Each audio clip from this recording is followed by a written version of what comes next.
The ability to communicate well with others is one of the most important skills you can possess, and it is a learnable skill.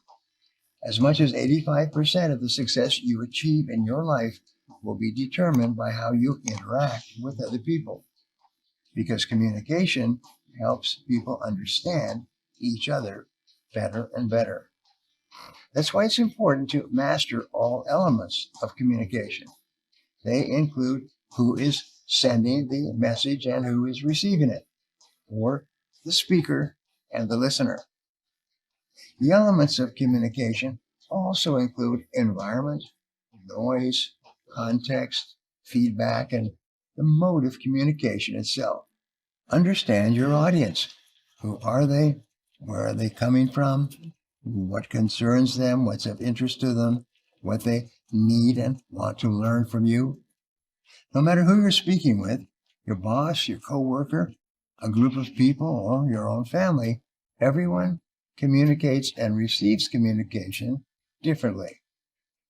In order to master communication, you must be flexible with your communication styles and be able to adapt to who you're communicating with in order to be effective.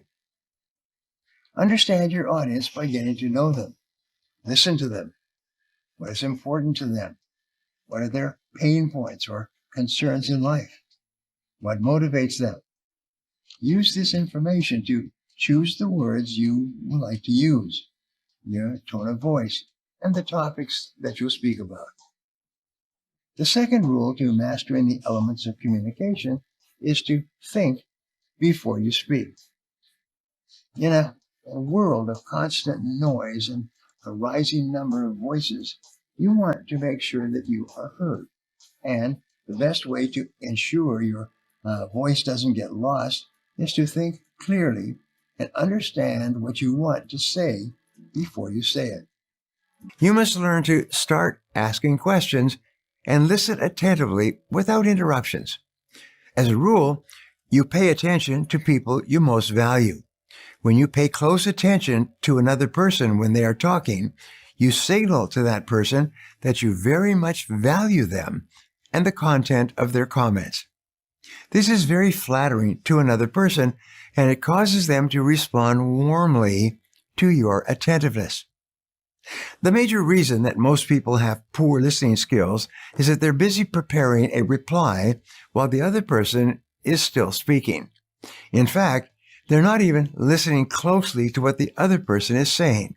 They are thinking of other things and formulating their comments to be ready as soon as the other person takes a breath. Effective communication requires that you face the other person directly, lean slightly forward, and hang onto every word. Listen as though there were nothing else in the world more fascinating to you than what the other person is saying. In romantic relationships, by the way, this is incredibly effective. The very best conversationalists seem to have identified the knack of making the person that they're listening to feel as if he or she were the only person in the world. Good conversationalists can do this in the middle of a crowded room. The key is to pause before replying. A short pause of 3 to 5 seconds after a person stops talking is a very classy thing to do in a conversation. When you pause, you accomplish 3 goals simultaneously. First, you avoid running the risk of interrupting if the other person is just catching his or her breath before continuing. The second benefit is that you show the other person that you are giving careful consideration to his or her words by not jumping in with your own comments at the earliest opportunity.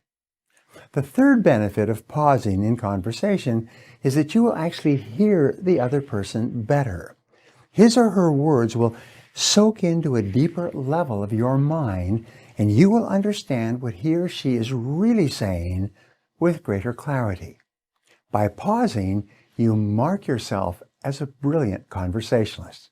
The only way to learn to speak is to speak and speak, and speak and speak, and speak and speak and speak.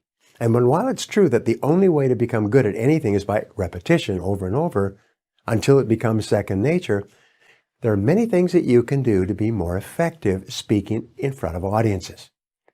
The starting point in the art of public speaking is to pick a subject that you really care about.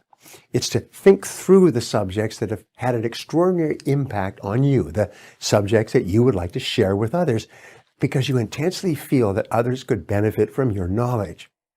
With this, you have a springboard off of which you can leap into your first public talk. Preparation is more important than anything else except caring about your subject. It's not unusual for a person to spend many hours and days and even weeks preparing for a single talk. If the first two parts of successful public speaking are caring and preparing, the third part is practicing and improving your presentation skills. Another way to become a great conversationalist is to question for clarification. Never assume that you understand what the other person is saying or trying to say. Instead, if you have any doubt at all, ask, "How do you mean?" Or, "How do you mean exactly?"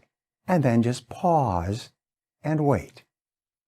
This is the most powerful question I've ever learned for guiding and controlling a conversation. It's almost impossible not to answer this question. When you ask, "How do you mean?"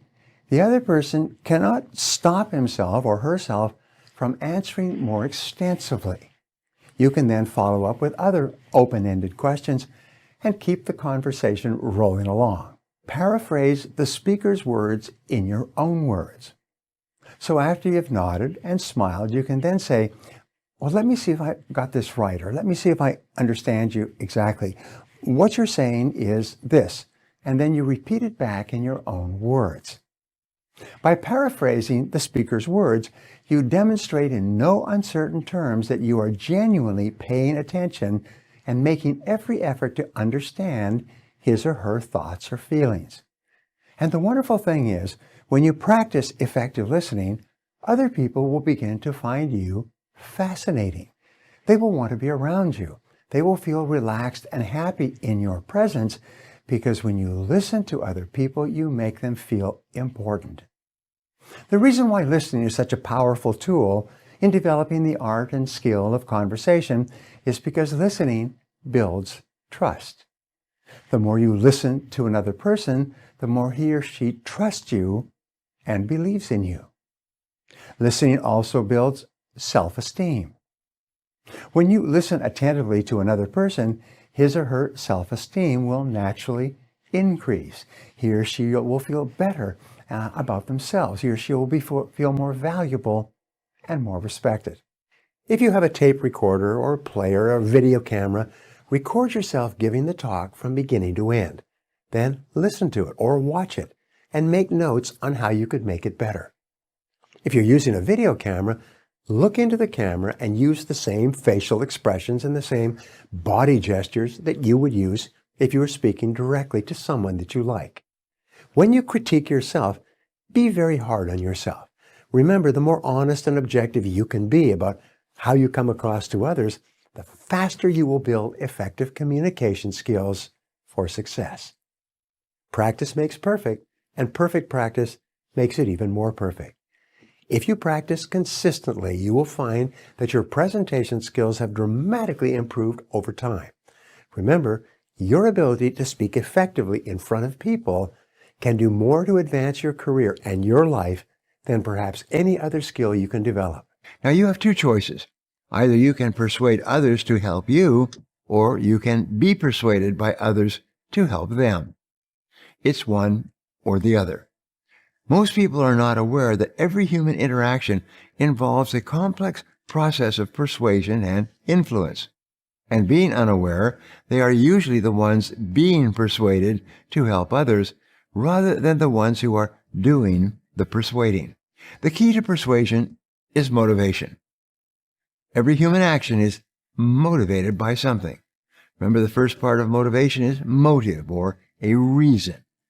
Your job is to find out what motivates other people, the reasons, and then to provide that motivation. People have two major motivations, the desire for gain and the fear of loss.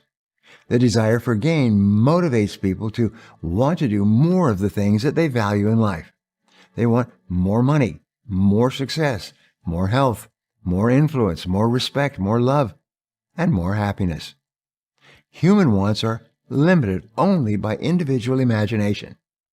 No matter how much a person has, he or she still wants more and more. When you can show a person how he or she can get more of the things he or she wants by helping you to achieve your goals, you can motivate them to act on your behalf. President Eisenhower said that persuasion is the art of getting people to do what you want them to do and to like it. You need always to be thinking about how you can get people to want to do the things that you need them to do to attain your own personal objectives. The sound of your voice has a profound influence on the mood and receptivity of the person you're talking to. The mere tone of your voice accounts for fully 38% of your message. And if you're on the phone, it counts for almost 80% of your message, maybe even more. Now, who would you prefer to listen to? Someone with a high, shrill voice that pierces your ears and makes you wish you were somewhere else? Or someone who is able to charm you with a warm, full voice that makes you feel as though you're wrapped up in a cashmere blanket? It's no contest. Cashmere wins every time. What about monotonous and boring voices? Blah voices, we call them. They're sure to reduce both the attention and the receptivity of the listener.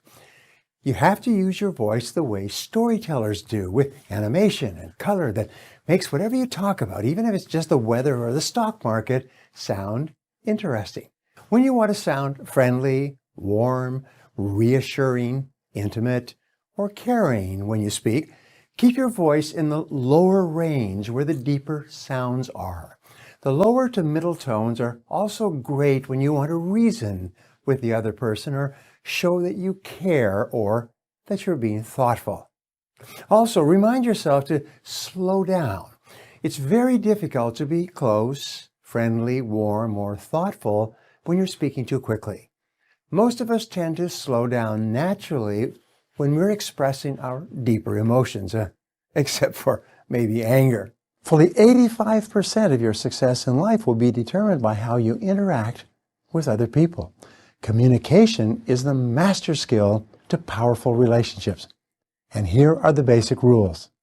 Your ability to communicate with others will account for most of your success and will open every door for you. Even people who are in technical fields, such as computer programmers and engineers, spend as much as 75% of their time interacting with other people. All the successes in life come from good communication that cause people to like you and trust you and want to be involved with you.